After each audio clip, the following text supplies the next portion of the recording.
कि सब कैसे चलेगा ऐसे, कहाँ से होगा सब, क्या करें हम, कहाँ जाए, किसके सामने रोए और हाथ फैलाएं।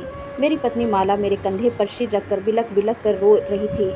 रोने वाली बात ही थी, मैं भी घबरा गया था। ऐसा लग रहा था कि पाँव के नीचे से किसी ने पूरी ज़मीन ही खींच दी हो। माला के आंसू थम नहीं रहे थे और मेरी घबराहट कई महीनों से लगातार कमर, पीठ और पैरों में दर्द रह रहा था। लगातार वजन गिरता जा रहा था और कमजोरी बढ़ती जा रही थी।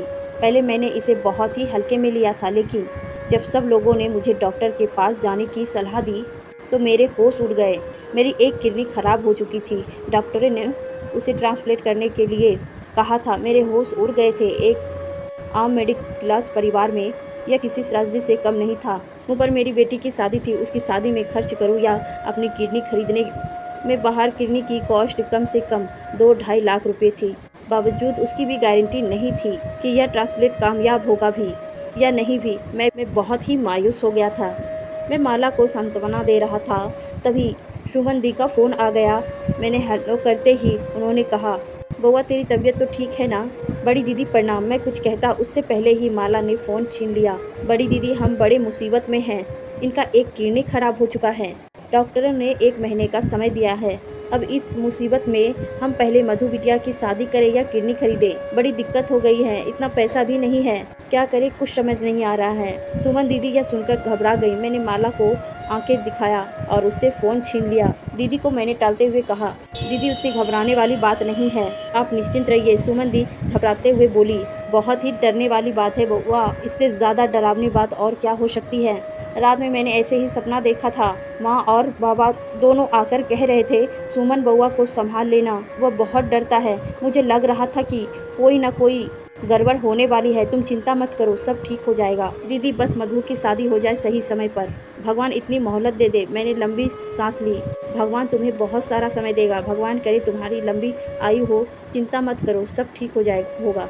सुमन दीदी से बात करने के बाद थोड़ी सी पॉजिटिव एनर्जी मेरे अंदर आ गई। डॉक्टरों ने जितना भी देख रेख और दवा और प्रिस्क्रिप्शन जो भी लिखा था, मैं सारा फॉलो करने लगा। 1 महीने का समय दिया था, कमजोरी जाने का नाम ही नहीं ले रही थी। 15 दिन बीते थे, मेरी अचानक तबीयत खराब होने लगी थी। मैं बाहर बैठकर पेपर पढ़ रहा था और मुझे चक्कर आने लगा। मैंने किसी तरह से माला और मधु को आवाज़ देकर कहा, माला माला। उसके बाद मुझे कुछ भी याद नहीं रहा।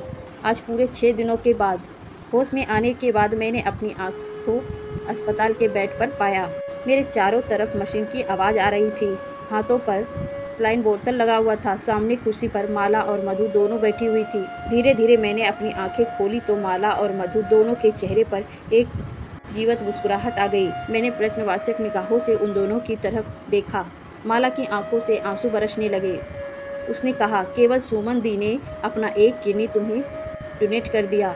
मैंने आश्चर्य से कुछ बोलने की कोशिश की, पर मेरे मुंह पर मास्क लगा हुआ था। मैं बोल नहीं पाया। मेरी आंखें पनीली हो गई और आंसू बहने लगे। जुमा रखते हुए भी मैं गूंगा हो चुका था। मुझे याद आया, सुमन दी को दुल्हन के रूप में विदा करने से पहले माँ ने सुमन दी से कहा था, बेटी बड़ी संतान का यह फर्ज होता है कि वह अपने छोटे का ख्याल रखे और अपना फर्ज कभी ना भूले। बड़े ही छोटों को जोड़कर रखते हैं। सुमन दी ने अपना अंतिम फर्ज भी पूरा कर दिया। रेशम के धागे जो उन्होंने मेरे हाथों में अपनी रक्षा के लिए बांधा था और मैंने बड़े भरोसे से वचन दिया था कि मैं तुम्हारी रक्षा करूंगा, आज मैं ही याचक बन गया। उन्होंने मेरी ज़िंदगी भी दान दे दी। थैंक यू बड़ी दी, मैं तुम्हारा यह एहसान कभी नहीं भूलूंगी। मैंने दूसरी तरफ नज़र घुमाई, देखा एक सुमन दी बेड पर बेसुध सी पड़ी थी। कृतज्ञता में मेरे दोनों हाथ जुड़ गए।